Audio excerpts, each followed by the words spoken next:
கருப்பு பணத்தை அரசியல் கட்சிக்காரர்கள் 60,000 கோடியை கொண்டு வந்து கொட்டினா அது மக்களுக்கு பயன்படும், அவங்க பொருள் வாங்குவாங்க, அது நல்லது தானே அப்படின்னு சொல்றாங்க. எனக்கு இந்த பொருளாதார நிபுணர்களை பார்த்தா எனக்கு சிரிப்பு தான் வருது. உங்களுக்கு என்ன பிரச்சனை அப்படின்னா, ஒரே டைம்ல தேர்தல் நடத்தினா நாமினேஷன் வந்து டுவர்ட்ஸ் மத்திய அரசுக்கு போகும்னு நீங்க நினைக்கிறீங்க.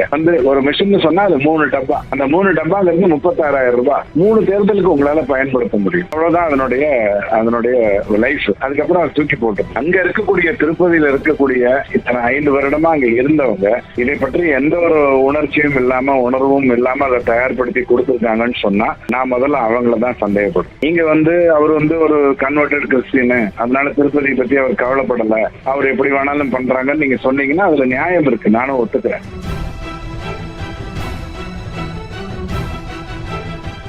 வணக்கம். அன்பு டிஎன் டாக்ஸ் 24 நேயர்களுக்கு நம்முடன் இன்று இணைந்திருப்பவர் ஊடகங்கள்ல அனல் தெரிக்கிற விவாதம்னா அவர் இங்கு நிச்சயமாக இடம்பெற்றிருப்பார். அவர் திரு ரவி டிடிஎஸ். சிரிச்சுக்கிட்டே ஒரு விஷயத்த ரொம்ப சீரியஸா சொல்லக்கூடியதில் வல்லவர்னு சொல்லலாம். அவரை வரவேற்பதில் பெருமிதம் அடைகிறோம். சார் வணக்கம். சார் வணக்கம். உங்க நேயர்களுக்கும் வணக்கம், நன்றி. சார், அது என்ன சார், ஒரே நாடு ஒரே தேர்தல் ஆட்சி கையில இருக்குங்கிறதுனாலயே பாஜக எதிர்கட்சிகளினுடைய எதிர்ப்பை எல்லாம் மீறி அப்படியே தானே முடிவு எடுக்கிறாங்களோ, தனக்கு சாதகமான முடிவுகளா? சதாம் ஹுசேன் மாதிரி தேர்தல் நடத்தினா நீங்க கேள்வி கேட்கலாம். சதாம் ஹுசேன் 100% தனக்கு தான் ஓட்டு போடுவாங்கன்னு வாக்காளர் தெரிஞ்சு அந்த லிஸ்ட்டை ரெடி பண்ணி தேர்தல் நடத்துவாரு. யாராவது தனக்கு வாக்கு போட மாட்டேன்னா ஒன்னு அவங்களை காலி பண்ணிடுவாரு, இல்லைன்னா அனுப்பிச்சு விட்டுருவாரு. இங்க ஆட்சி இருக்குங்கிற காரணத்துக்காக தேர்தல் நடத்துறேன்னு தானே சொல்றாரு. தேர்வே கிடையாது, நான் தான் தலைவன், எனக்கு அப்புறம் என்னுடைய பையன், எனக்கு அப்புறம் அந்த பையனுக்கு அப்புறம் பேரன், பேரனுக்கு அப்புறம் கொள்ளு பேரன் அப்படின்னு நான் சொல்றாரு. இது எப்படி ஆட்சி அதிகாரமா வரும்னு எனக்கு ஒன்றும் துஷ்பிரயோகமா கூட வராது அப்படின்னு நான் பாக்குறேன். எதுக்காக இதை பண்றாங்க? உடனே செலவு கம்மி அப்படிங்கிறதுக்காக பண்றாங்கன்னு மடைமாற்றுவாங்க. அப்படி கிடையாது. ஒரு கட்சி ஜெயிச்சதுன்னா 5 வருடம் அமைதியா ஆட்சி நடத்தணும். மாத்தி மாத்தி தேர்தல் வந்துகிட்டே இருந்ததுன்னா வாக்கு அரசியலுக்காக நிறைய விஷயங்களை செய்யறதுங்கிறது திராவிட கட்சிகள் செய்யும். காங்கிரஸ் ஆரம்ப காலத்துல இருந்து அப்படி செய்யும். ஆனா நாம அப்படி பண்ணவே மாட்டோம். வேலூர்ல ஒரு தேர்தல் நடக்குது, அன்னைக்குதான் ட்ரிபிள் தலாக்குடைய பில் வருது, ஜட்ஜ்மெண்ட் வருது. எதை பத்தியுமே கவலைப்பட்டதில்லை பிஜேபி. காரணம் என்ன? வாக்கு வங்கி அரசியலுக்குள்ள அது போனதே இல்லை. ஆனா மாத்தி மாத்தி ஏதோ ஒரு ப்ரெஷரு, வாக்கு வங்கி அரசியல் பிரஷர் வந்தா ஒரு ஆட்சியை எப்படி நிம்மதியா நடத்துறது? ஒரு மாணவனுக்கு ஒரு வருடத்துல ஃபைனல் தேர்தல்னு ஒன்று நடத்துவாங்க, எக்ஸாம்னு ஒன்று நடத்துவாங்க. அதுக்கு தயார்படுத்துவதற்காக quarterly, half yearly, semester 1, semester 2 test அது இதுன்னு நடத்திக்கிட்டே இருப்பாங்க. வாழ்நாள் பூரா டெஸ்ட் நடந்துகிட்டே இருந்தா அப்புறம் பாடம் எப்படி நடத்துறது? இது வாழ்நாள் பூரா ஃபைனல் டெஸ்ட் நான் சொல்றேன். அதே குவார்டர்லி, ஹாஃப் இயர்லி இல்லாம ஃபைனல் டெஸ்ட் முடிஞ்சிருச்சு, நீ அவுட்டு, நாக் அவுட் டெஸ்ட் நடத்தினீங்கன்னா என்ன பண்ண முடியும்? ஸோ அதை தான் அவர் வலியுறுத்துறாரு. நம்பர் 1 அதை தான் வலியுறுத்துறாரு. அடுத்தது என்ன சொல்றாரு? கிட்டத்தட்ட 60,000 கோடிக்கு மேல ஒரு முறையும் பார்ட்டிஸ் பணம் செலவு பண்ணது. உடனே நம்ம பொருளாதார நிபுணர்கள்லாம் என்ன சொல்றாங்கன்னா, கருப்பு பணத்தை அரசியல் கட்சிக்காரர்கள் 60,000 கோடியை கொண்டு வந்து கொட்டினா அது மக்களுக்கு பயன்படும், அவங்க பொருள் வாங்குவாங்க, அது நல்லது தானே அப்படின்னு சொல்றாங்க. எனக்கு இந்த பொருளாதார நிபுணர்களை பார்த்தா எனக்கு சிரிப்பு தான் வருது. 60,000 கோடியை கட்சி கொடுக்குறாங்க, செலவு பண்றாங்க. செலவு பண்ணா அதுல இருந்து அவங்க 1 லட்சம் கோடி எடுக்கணும்னு நினைப்பாங்களா, 4 லட்சம் கோடி எடுக்கணும்னு நினைப்பாங்களா? அது ஒண்ணு. அதை ஒரு ஓரம் வச்சுக்கோங்க. இந்த 60,000 கோடியை மக்கள் கிட்ட கொடுக்குறாங்க. மக்கள் அதை கொண்டு போய் செலவு பண்றாங்க. காய்கறி வாங்கலாம், நிலம் வாங்கலாம், தங்கம் வாங்கலாம், ஏதோ ஒரு பொருளை வாங்குவாங்க. அப்ப அந்த பொருளை யார்கிட்ட இருந்து வாங்குவாங்க? வணிகர்கள்கிட்ட இருந்து வாங்குவாங்க. வணிகர்கள்கிட்ட டிமாண்ட் அதிகமாச்சுன்னா என்ன ஆகும்? விலைவாசி அதிகமாகும். ஸோ இந்த 60,000 கோடி யாருக்கு போய் சேரும்னு சொன்னீங்கன்னா, விலைவாசியை அதிகப்படுத்தக்கூடிய வாய்ப்புகள் இருக்கின்ற, அதற்காக காத்துட்டு இருக்கிற வணிகர்கள் கிட்ட போகும். 2 மதத்தை சேர்ந்தவங்க தான் இந்தியாவில் பெரிய அளவில் வணிகத்தில் இருக்காங்க. அப்போ நீங்க பணம் கொடுத்து மக்கள் மூலமா அதை செலவு செய்ய வச்சு 70 ரூபாய்க்கு வாங்க வேண்டிய அரிசியை 90 ரூபாய்க்கு கொண்டு போய் 5,000 ரூபாய்க்கு வித்துக்கிட்டு இருந்த தங்கத்தை இப்போ 6,200 ரூபாய் வரைக்கும் கொண்டு போய் வணிகர்கள் லாபம் அடையத்தான் இதை நீங்க செய்யறீங்க. இதனால இந்தியாவுக்கு எந்த விதத்துலையும் லாபம் இல்லை. அந்த 60,000 கோடியை எடுக்கிறதுக்கு நீங்க வந்து 3 லட்சம் கோடிக்கு டார்கெட் பண்ணுவீங்க. 2 பேருக்கு வருஷம் 30,000 கோடி லாபம் போகும். என்ன செய்யணும்னு தெரியாம திக்காடுவாங்க.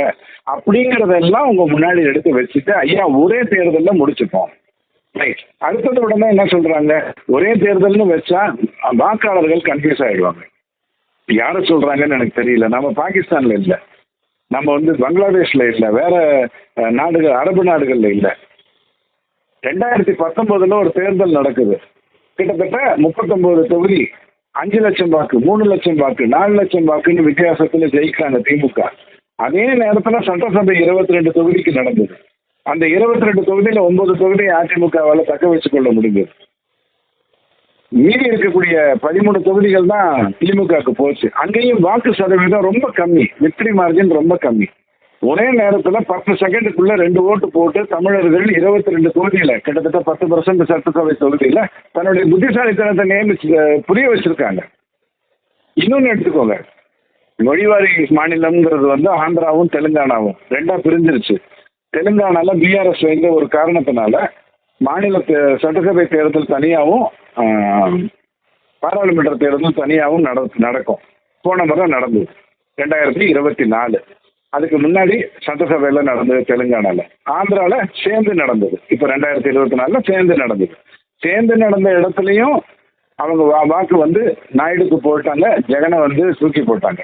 தனியாக நடக்கும் போதும் தெலுங்கானால பிஆர்எஸ் சட்டசபையில் தூக்கி போட்டாங்க, காங்கிரஸை கொண்டு வந்தாங்க.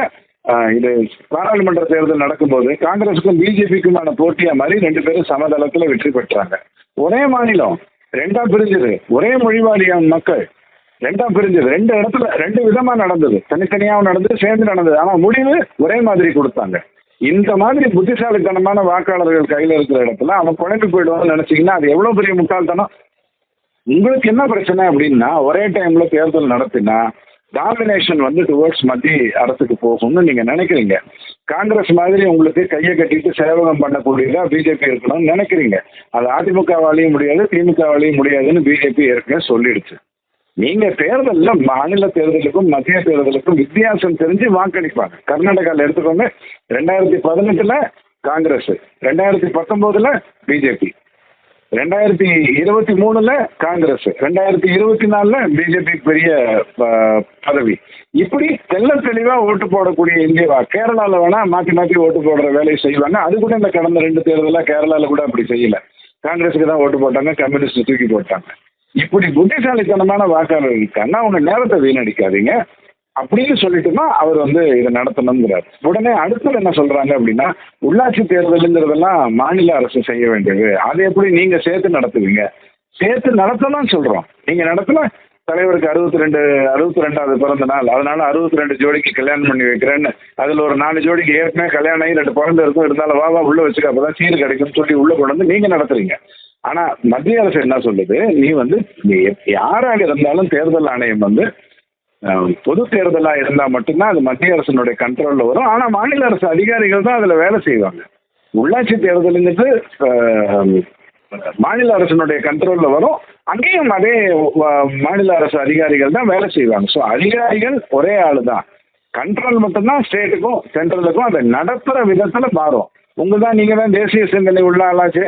இந்தியாங்கிறது வடக்குல இருக்கிற ஏதோ ஒரு நாடுங்கிறது நீங்க எப்போதான் நினைச்சீங்க, இப்போ அப்படி நினைக்கலையே. அப்ப சேர்ந்து செய்யறதுல என்ன ப்ராப்ளம் வரும்? அப்படி பண்றதுனால மிகப்பெரிய லாபம் என்ன தெரியுமா? இந்த டெவலப்பர்ஸ் இருக்காங்கல்ல, அந்த கான்ட்ராக்ட்லாம் எடுத்து வீடு கட்டி கொடுக்குற, அந்த பில்டிங் கட்டி கொடுக்குறவங்க, இவங்க தானே மெயினா வந்து இந்த கவுன்சிலர் எலெக்ஷன்ல ஜெயிக்கிறாங்க.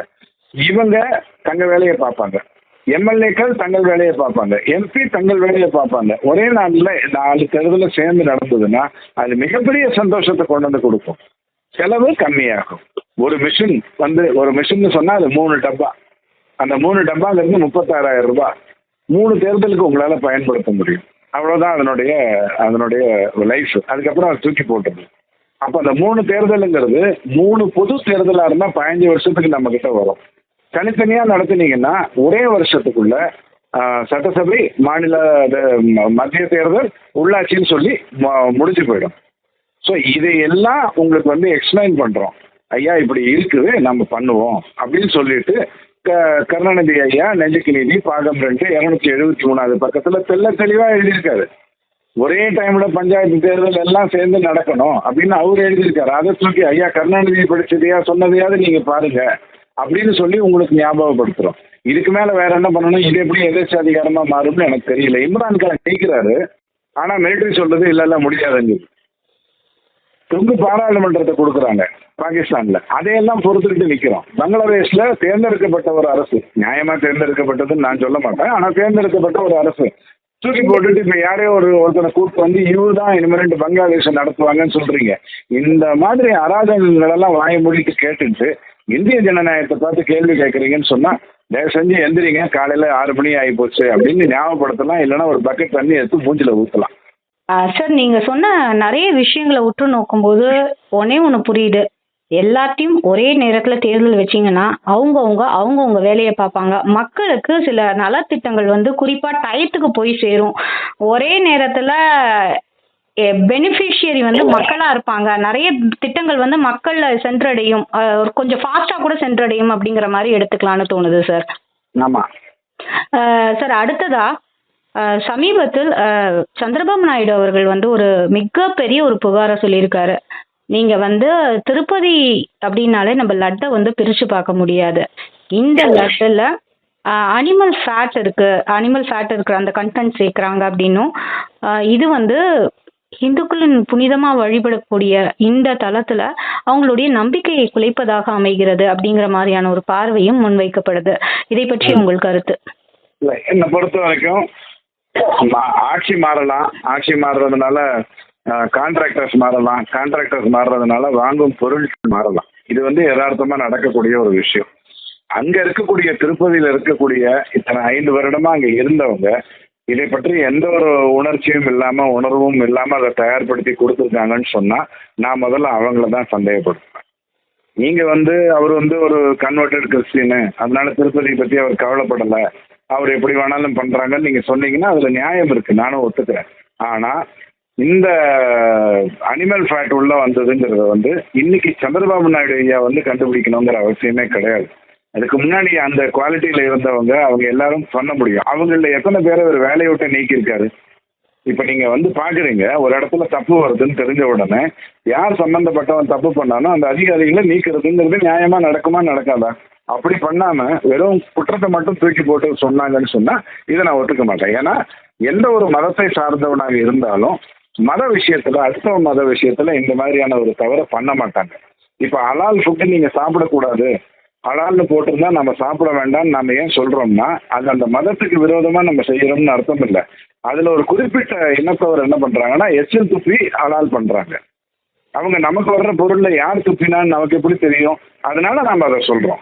ஆனா இந்த இடத்துல இப்படி நடந்தது அப்படின்னு சொன்னா அது யாரோ ஒருத்தர் அதுக்கான சார்ஜஸ் எடுத்துட்டு அவங்களை தூக்கி போட்டிருக்கணும். நீங்க வெறும் ஜெகன்மோகன் ரெட்டியை மட்டும் குற்றம் சாட்டுறது. ஏன்னா அவர் பிரதர் தான் அந்த டிடிடியை பார்த்துட்டு இருந்தாரு. நிறைய இடத்துல அங்க சிலுவைகள் வந்தது எல்லாம் நம்ம பார்த்தோம். அங்க இருக்கக்கூடிய ஒரு சாண்டிட்டியை கெடுக்கக்கூடிய அத்தனை வேலைகளையும் முயற்சி பண்ணாங்க. ஆனா டிடிடி ஸ்ட்ராங்கா நின்றுது. அப்ப இந்த விஷயத்துல ஒரு தவறு நடந்திருக்குன்னா இது யாரோ ஒருத்தர் அதுக்காக குற்றம் சாட்டப்பட்டிருக்கணும். அப்படி செய்யாத பட்சத்துல நாம வருத்தப்படலாம். ஐயா சந்திரபாபு நாயுடு அதை நியாயமா பார்த்துட்டாரு, இனி எந்த தப்பு நடக்காதுன்னு வருத்தப்படலாம். ஒழிய நடந்ததை ஊர்ஜிதப்படுத்துற மாதிரி என்னால யோசிக்க முடியல. சார், ரொம்ப நன்றி சார். இத்தனை நேரமும் அழகாகவும் தெளிவாகவும் நிறைய விஷயங்களை எங்களுக்காக எடுத்து சொன்னீங்க. மீண்டும் நல்லதொரு சந்திப்பில் சந்திக்கலாம் சார். நன்றி, வணக்கம். தேங்க்யூ, வணக்கம், சந்தோஷம்.